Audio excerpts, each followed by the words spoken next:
มื้อนี้พาทุกคนไปเบิ่งบรรยากาศงานขึ้นเฮิรนไหมอยู่บรรทัดดอกแก้วเมืองอัศพรแขวงสวรรณเขตอย่างที่กี้หานเพิ่นอยู่หม้องนี้นี่ซ้ายมือนี่นะตอนนี้เพิ่นย้ายไปพุ่นแล้วเด้อพ่อแม่พี่น้องเด้อผู้ใดเป็นลูกค้าประจำของเพิ่นหรือว่าขาจรก็ได้มาธนาอาจจะบ่เห็นได้อยู่หม้องนี้นี่มาพี่แล้วนี่อยู่ข้างๆกับมสอัศพรพี่เด้อนี่มาฮอดนี้ก็เลี้ยวขวาเฮามานี่เพิ่นเป็นตำรวจได้พ่อแม่พี่น้องพันตรีศรีแลหรือว่าอ้ายศรีแลกับเอ้ยบุญถนอมเพิ่นนี่มาฮอดนี้ก็เลี้ยวซ้ายเห็นเด้อเฮิรนเพิ่นน่ะหานเพิ่นก็ได้อยู่ติดกับมสอัศพรนี่เลยก่อยก็มาแต่เช้าเลยยันบ่ทันพิธีเพิ่นเฮ็ดขึ้นเฮิรนไหมหั่นน่ะมาแต่ตะเว้นมีแต่ได้หื้นเลยมืดๆอยู่เลยเจ้าของเฮิรนเพิ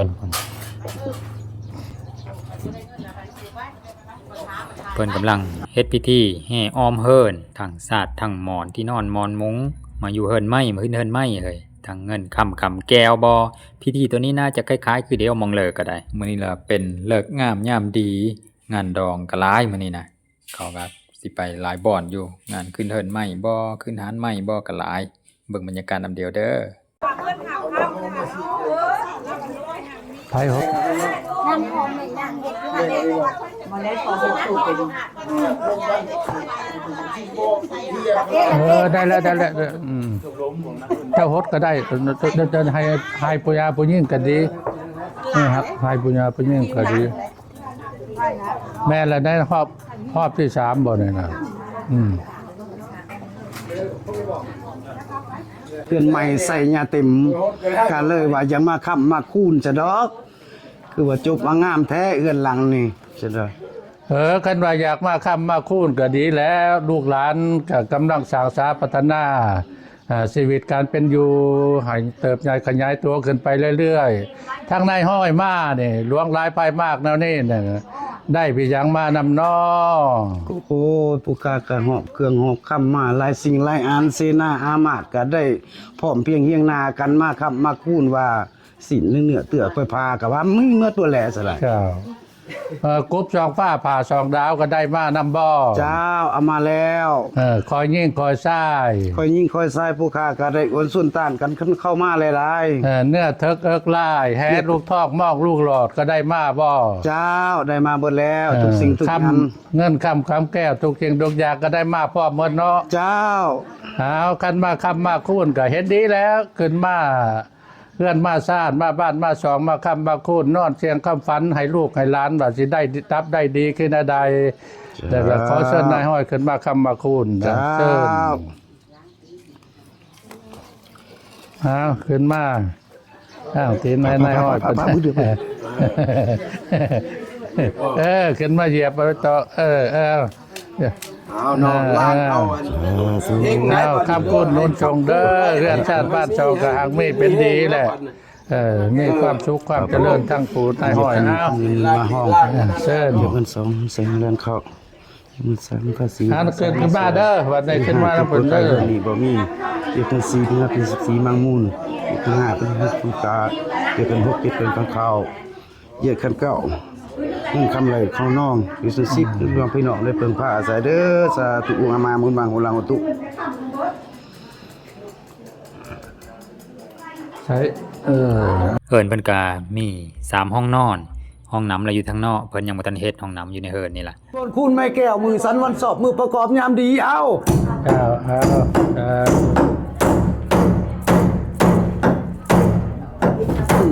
อุมามุนบางโหลังตุโหลังตุ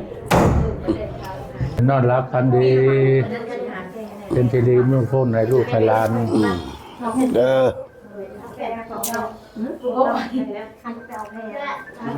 แบบนี้เนาะยังมอนเจ้าบุปตาแต่ได้ให้อยู่มันยังหนาวอันนั้นไก่น้อยขันบ่แม่นน้อยดอกกลางเนาะไก่กลางขันบ่แม่นไก่เท่าขันจังพอขันแล้วบอกเอานอนได้เนาะ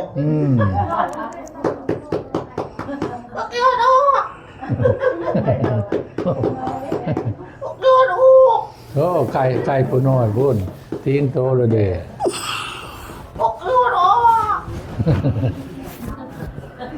สิค้าเพิ่นฝึกชิงแต่จะน้อยเพิ่นก็ลูกดอกไข่คัน3-4กระเทือแล้ว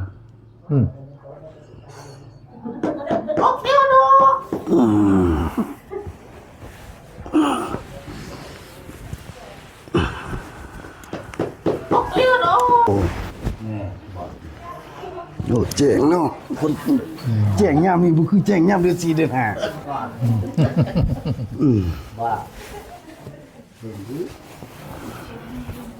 น้ำล้างหน้าล้างตาเพิ่นเด้ลูกมาแล้วก็ได้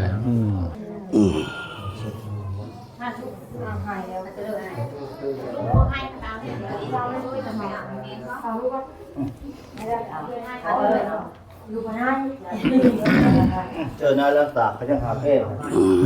ก็ เนี่ยช่วยหน้าล้างตาซะก่อนแพ้เด้อ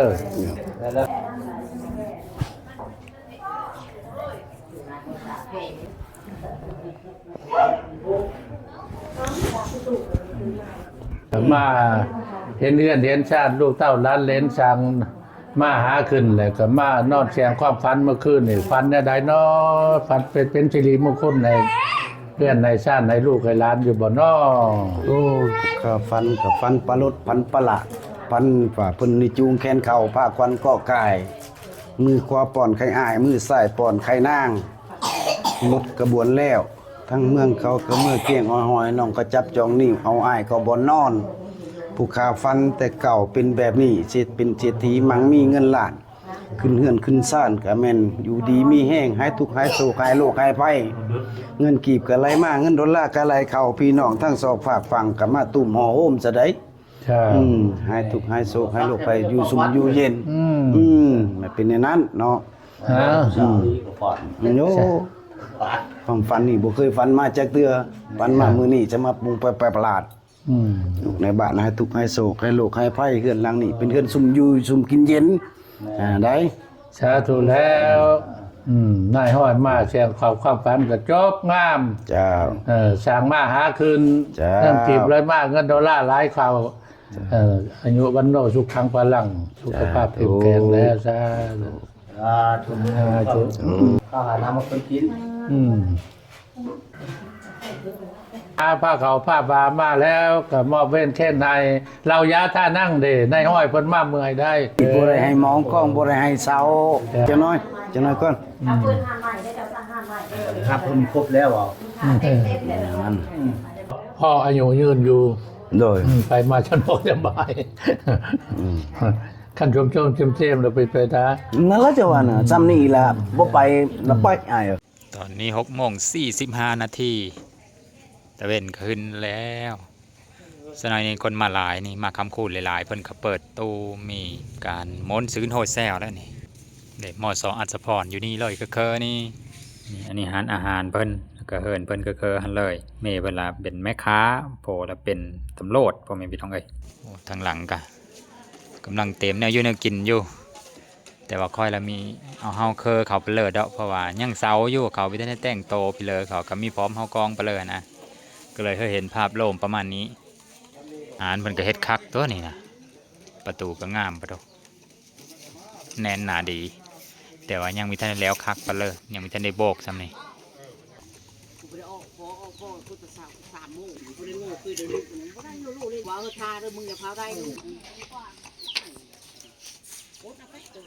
นายห้อยเนี่ยก็เห็นว่าจบว่าดีแล้วสมมาปรากฏจะได้มาสมมาคาราวา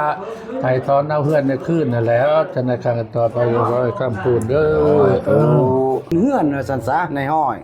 ก็สำเร็จเสร็จสิ้นแล้วทั้งพิธีทั้งในห้อยนี้แล้วก็มื้อนี้ผู้ค้าก็ได้มอบเวรเกณฑ์ให้ทั้งเจ้าป่าเจ้าชะตาเฮือนหลังนี้ผู้ใดคนหาซอกใส่เงินคำแก้วมาสร้างเป็นเฮือนเป็นซ่านเป็นบ้านเป็นซองและบ่อนใดมันบ่จบบ่อนใดมันบ่งามตั้งที่ต่อไปก็มอบทั้งเจ้าป่าเจ้าชะตาผู้ลูกหลานผู้ใดคนคิดคนหาเงินหาคำเฮ็ดก่อโฮงและบ่อนใดมันบ่ดีตั้งที่ต่อไปก็มอบทั้งเงินเจ้าพานเจ้าบ้านเจ้าซองแต่ขอความเจ็บอย่าจะได้ความใครอย่าทรงมีปรารถนาสิ่งใดก็ได้ดังคำมักคำปรารถนาเดินไต่มีผู้ช่วยเหลือขึ้นทางเหนือมีผู้ช่วยสร้างซองผ้าคางพ่อแต่เงินแต่คำนอนหลับก็ได้เงินพันนอนพันก็ได้เงินหมื่นนอนตื่นก็ได้เงินแสนเด้อเบนมือไม้ได้แก้วมันนี่โสดโทษอย่ามาผ่านมันอย่ามาไก่อันว่าความเจ็บไข้วัดไอเปียลอยความเจ็บหัวปวดท้องในเหนื่อยห่างนี้ตั้งแต่ตัวไปมีอายุวันนั่งจุกกลางปาลังมันยืนเด้อสาธุ ผู้ที่สมมุติเป็นนายห้อยนี่ก็คือศิลวัตรหรือว่ามัคคทายกวัดของวัดบรรทัดดอกแก้วเด้อพ่อแม่พี่น้องแล้วก็ผู้เป็นตาพราหมณ์ก็อาจารย์คำใส หรือว่าคนที่อยู่ในตัวเมืองอัสสะพรนี่คือสิขุนเสงเพิ่นเป็นโฆษกประจำเมืองซุมเฮานี่ ปริญญาบาลคำเลยใหญ่เฮ็ดได้ ให้คนนี้ให้คนนี้ให้คนนี้ดีกว่าเขาดีกว่าเขาคนเจ้ามาโหมมื้อนี้คือมื้อสันวันสอบมื้อประกอบยามดีมื้อเตตีมุตะโศกโตไม้จันกันไม้แก้วลูกบ้านลานเมืองนี่แหละคือเดือนใหม่ใส่ยาติมดอกไม้เขาก็ไปหาเจ้าจำปาเขาก็ไปฮอดเจ้าแล้วได้มื้อนี้แหละกับผู้การและแนะนำต่างลูกต่างหลานไผดอนผูกต่างคำไปดำคอยผูกต่างแก้วคอยผูกเจ้าแล้วมีสีคือพระจันทร์คอยผูกเจ้าแล้วมีวันคือพระอาทิตย์เด้อมีฤทธิ์มีเดชคือพระโมคคัลลามีปัญญาคือมันมือกองคือท่อมือโกด80ปีอย่าเฒ่า90ปีอย่าแก่ให้เจ้านี่สนุกนอนในห้องไกวลานยนอูอยู่ตั้งทรง10สร้างลานแก้วคู่สู่คนป้าบ้านป้าเมืองเรื่องเจริญก้าวหน้าอายุวันนั่งสู่ข้างพระรังมันยืนมันมื้อนี้ก็เป็นมื้อสันวันดีมื้อสีวันชอบมื้อประกอบวันงามมื้อคุณค่ามลำเลิศและเป็นมื้อประเสริฐแต่ว่ามื้อใดๆนั่นแหล้วที่ทานสีแหล่พร้อมครอบครัวและญาติพี่น้องได้ขึ้นเรือนใหม่ใส่กระเบื้องดีมีสีสวยสันงดงามสะอาดนั่นแหละฉะนั้นก็เพื่อเป็นสิริมงคลจึงได้ทำพิธีการตามพิธีเผาตามข้อ14ฮิตนี้เครื่องเสียงสืบพ่อตาว่าห้อยปูที่เคยปฏิบัติกันมาฉะนั้นผู้ค้าในน้ำสมมุติเป็นตาพามจะได้สอบหาความจบความงามมาสะมาล่างและมาห้องเรียกเอาความเป็นกำลังใจในการปฏิบัติหน้าที่เวียกงานของบ้านของเมืองของครอบของครัวนี่แหละในขั้นต่อไปสาธุนะโมตัสสะภะคะวะโตอะระหะโตสัมมาสัมพุทธัสสะนะโมตัสสะภะคะวะโตอะระหะโตสัมมาสัมพุทธัสสะยกมือขึ้นได้ความลงตัวพุทโธภะคะวะธัมโมภะคะวะสังโฆภะคะวะขอมือเป็นเข็นมือเช้าให้ระงับกับหายไปในคาถาขององค์สมเด็จสัมมาสัมพุทธเจ้าที่ว่าสัพพสิวิสัจจตินาธิปมัตตากตังวิญญาณนาเจติวิสังโฆลังเสสัมจปิปริสัญญังนาเกตัมบิสัพพตาสัพพทาสัพพปานินาสัพพสุปีนิวาเลนติปริตังธัมปนามหายาหงายมือขึ้นใจบ้างหงายมันสาธุองค์พระพุทธังองค์พระธรรมังองค์พระสังฆังน้ำอันนี้เป็นน้ำศักดิ์สิทธิ์เทวดาประทานลงมาแต่ภาคฟ้าเผาหดบนใต้แรงลาให้อยู่ดีไม่แห้งหางมีดีได้กุจิตเสียใจคนตัวไข่กลายเป็นคนรวยเสียใจกล้วยเป็นควายข้าวแก้วเสียใจเฮือนชาติที่ปลูกไม้แล้วก็หางมีเงินคำเสียใจการน้ำเป็นหลักไส้ของประเทศเสียใจนักเลขก็กลายเป็นนครหลวงเสียใจพวงนักเขียนก็เฮียนดีบนดอยเสียใจคอยก็ได้กลายเป็นนายกุจิตเสียใจพระสังโฆเลยเจ้าน้อยก็ได้กลายเป็นพระยอดแก้วโอมอ่านแล้วด้วยคาถาที่ว่าอูอะมุนมะมุนมั่งมุนลังโหตุสาวะโหมสาธุย่อมือขึ้นย่อมือขึ้นเดียวใส่เทียนเหมือนเด้อนะโมตัสสะภะคะวะโตอะระหะโตสัมมาสัมพุทธัสสะนะโมตัสสะภะคะวะโตอะระหะโตสัมมาสัมพุทธัสสะนะโมตัสสะภะคะวะโตอะระหะโตสัมมาสัมพุทธัสสะพุทธังอายุวัฒนังเตเสวิตังยวานิปานังสนังกัสสามิธัมมังอายุวัฒนังเตเสวิตังยวานิปานังสนังกัสสามิสังฆังอายุวัฒนังเตเสวิตังยวานิปานังสนังกัสสามิเอเสเสติปะบอมนวันนันเมเสกาติเลกาเตโสไสยมังกะเลเกเลกันเนกาสวัสดีความสุขกีความสามัคคีความเมตตาไมตรีจงเกิดมีแก่ครอบครัวของเจ้าสือของท่านสิและป้อมครอบครัวขอให้พวกท่านนั้นมีความสุขสบายลำเลิศข้าแก้วเกิดกลางวงหางหรือพ้นแหล่อย่าย่อยอย่าได้กากัดก่อยจากเถื่อวังขอให้พวกท่านนั้นมีอายุยืนยาวอย่าน้อยหายได้ห้อยขวบมาเก่าเย็นเงานานผุนมูสัตตุมันยามาบางเบียดใดขอแดนป่าแดนไทยต้องจัดจรจรลายงานยงลงมาหาปะโอควันตันสิแลปะมกปะกัวต่อเต่าวันคืนนั้นก็กันเลยเข้ามาผ่านเจ้าไปตัวไก่แต่งประเทศไปตัวเกตบันไทยไปตัวไก่เรื่องญี่ปุ่นไปปันบุญเตรียมตนไปเที่ยวบนเมืองฟ้าไปเที่ยวเมืองปากน้ำทะเลและยาวยานไปยุดเดี๋ยวเราตัดตอนก้อนเป็นสูตรยาวอะไรพ่อแม่พี่น้องเอ้ยอานาสิเนจาเนจังบุทธาปัญญาเนโยจัตตโลธรรมวัตติอายุวันโนสุขังภาลังสาธุ เอาฝ่ายผูกแขนไปย้าย ย้ายกันเด้อย้ายกันเด้อ เอาไว้ทั้งเอาไว้เด้อกราฟพอดีกับพ้นนั่นละลังเถื่อผูมาน้ำหลังเด้เขาให้กว่านี้ดีกับเก่าดีกับเก่าเข้ากันกันนอนเด้อมื้อนี้เป็นมื้อสันวันดีมื้อสีวันชอบมื้อประกอบวันงามมื้อพุ่งข้ามลำเลิศเลยเป็นมื้อประเสริฐกว่ามื้อใดๆแล้วบัดนี้ใส่เครื่องใหม่ใส่กระเบื้องงาม ตัวตีมุตะโศกโตไม้จันกันไม้แก้วพวกเจ้าทั้งสองผู้เมียนี่ละเอ็ดเงินไม้ใส่ยาเต็มทั้งเต่าทั้งแก่มาหุมห่อต่อตุ่มก่อนเจ้ามาโอมเด้อเต่าเด้อมื้อนี้แลเจ้าก็ได้มั่งรังมาอ้อมต้อมผ้าควันนี่แหละอยู่ดีลายมือใส่อยู่ดีร้อนผู้ค้าจะไปดำปลูกตั้งไปดอนปลูกตั้งคำไปดำปลูกตั้งแก้วได้ปลูกแล้วให้มีสีคือประจันใหญ่ชื่อกูยืนแพ้แต่จังรักแต่ไปก้นอย่าได้มนต์เมืองทองอย่าได้มองเมืองเต่าอย่าได้เกาเสียสีเด้อใหญ่มาแล้วเป็นลูกผู้ดีของพ่อของแม่อยู่วันนั่งสู่ข้างพระอุอามามุนมาอุลามามุลังอุลังตุย่างสาธุ ภาษาดีแห้งจะบอกให้กันให้ก็ดีให้ก็ดีดีเขาเด้อดีแห้งคนไทยยังมีคนไทยดูโฮมใช้เวลาแล้วบ่แงงได้บ่เลยว่าภาษาไทยเพิ่งเลยพ่อเอ้ยเป็นลูกเป็นหลานฮักแพงกันมันตกไปเนี่ยมื้อพอเด้อ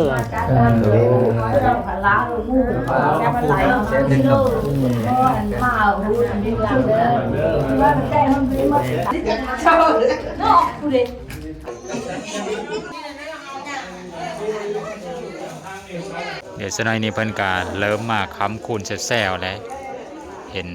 ตำรวจเริ่มหลั่งไหลมาค้ำคูณแล้วตอนนี้นะเพราะว่าเพิ่นเป็นตำรวจเด้หมู่เพิ่นก็หลาย ตอนนี้สายๆแล้วคนมาค้ำคูณแซวๆคอยกับค้ำคูณแล้วสิได้หาถ่ายบรรยากาศเธอพ่อแม่พี่น้องเบิ่งสงสายๆได้บัดนี้ญาติพี่น้องเพิ่นพุงก็เริ่มทยอยมาแล้วบัดนี้สายๆกันนี่ก็แห้งหลาย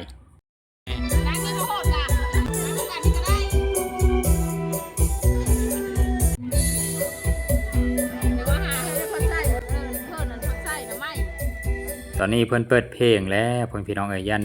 ติดลิขสิทธิ์คอยก็สิได้เปิดดนตรีแบบบ่มีลิขสิทธิ์ใส่เด้อบัดนี้สมบรรยากาศแบบเรียวๆไปพร้อมเดียวเด้อ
คนมาค้ำคูนนำกามีหาดสายมาเลยพ่อแม่พี่น้องเอ้ยสายแห้งคนแห้งหลาย